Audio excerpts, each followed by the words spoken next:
Zdravo svima, moje ime je Ivan Bildi i evo 10. videa. Ovo je tačno 2 nedelje kako radim ove video. Obećao sam da ću praviti 5 videa nedeljno, odnosno svaki radni dan.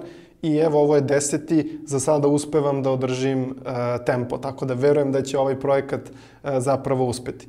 Današnja tema je dinamički remarketing i vrlo verovatno ste do sada bili žrtva dinamičkog remarketinga. Da li vam se ikad desilo da ste bili na nekom web sajtu, recimo booking.com-u, i od tog trenutka vas taj proizvod koji ste pogledali ili ta destinacija koju ste pogledali proganja svuda po internetu? Ako jeste, onda ste vrlo verovatno već na svojoj koži iskusili dinamički remarketing. Da pogledamo.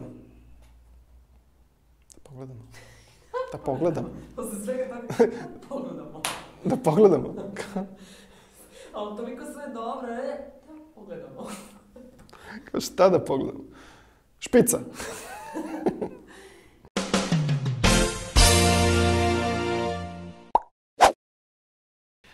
Sad, vrlo verovatno vas zanima kako zapravo dinamički remarketing radi. Dinamički remarketing na Facebooku, on postoji i za Google, a pričat ćemo u ovom trenutku i na sličan način radi i na Google, u ovom slučaju ćemo pričati o Facebooku, funkcioniše tako što ima 2 aspekta koji čine dinamički remarketing. Jedan je vezan za Facebook Pixel. Znači, Facebook Pixel na vašem web sajtu, ovo je primarno vezano za e-shopove, pa mogu odmah da kažem na vašem e-shopu, treba da bude podešen da prati određene evente.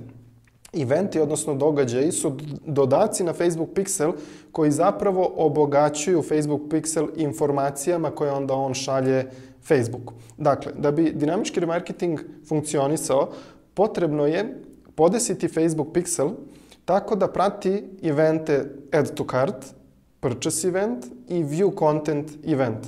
View Content event je događaj koji zapravo kada neko dođe na stranicu o proizvodu, on okine event, kaže ok, u ovom slučaju recimo Ivan Bildi je bio na toj stranici, pogledao je proizvod sa tim i tim ID-em, te kategorije, te cene i tako dalje. To su sve parametri koji se mogu dodati, ali nam je ovde negde ID najvažniji. Recimo da je to ID 1001. I sada Facebook Pixel, odnosno Facebook, zna da sam ja posetio upravo taj proizvod. Sa druge strane, potrebno je napraviti i katalog proizvoda, odnosno product katalog. Katalog proizvoda je zapravo feed sa vašeg web sajta u kome se nalaze svi proizvodi, to vam programer podešava kao i sam Pixel.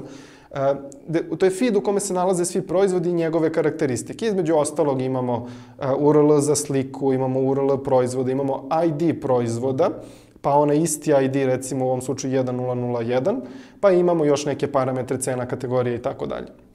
I sada, pošto je Pixel okinuo i kaže, ok, Ivan je pogledao proizvod pod tim i tim ID-em, on iz tog kataloga proizvoda pronalazi proizvod koji je pod tim ID-em, vuče iz njega informacije, znači sličica i sve ostalo, i dinamički ga prikazuje meni. To znači da vi kao oglašivač ne morate taj oglas da fizički kreirate, odnosno ne morate da kreirate tu sličicu. Ako imate 5000 proizvoda, ne morate 5000 kampanja da napravite ili 5000 oglasa. On će dinamički na osnovu onoga što je pogledano da zapravo iz kataloga izvuče i da prikazuje oglašivača, odnosno da prikazuje korisnicima na Facebooku. Vi jedino što treba da uradite je da podesite Pixel, podesite katalog, napravite kampanju na Facebooku koja se zove Product Catalog Sales, popunite targetovanje, popunite template, šta će vam pisati iznad oglasa, mogu da se dodaju još neke varijable, može, na primjer, dinamički da insertuje cenu na samu sličicu ili u opis, može da insertuje još neke parametre koji su definisani u katalogu i u Pixelu. I to onda krajnji korisnici dobiju prilagođen oglas samo njima. Znači, ukoliko imate e-shop, ovo je vrsta kampanje koja će vam sasvim sigurno doneti najveći broj prodaja.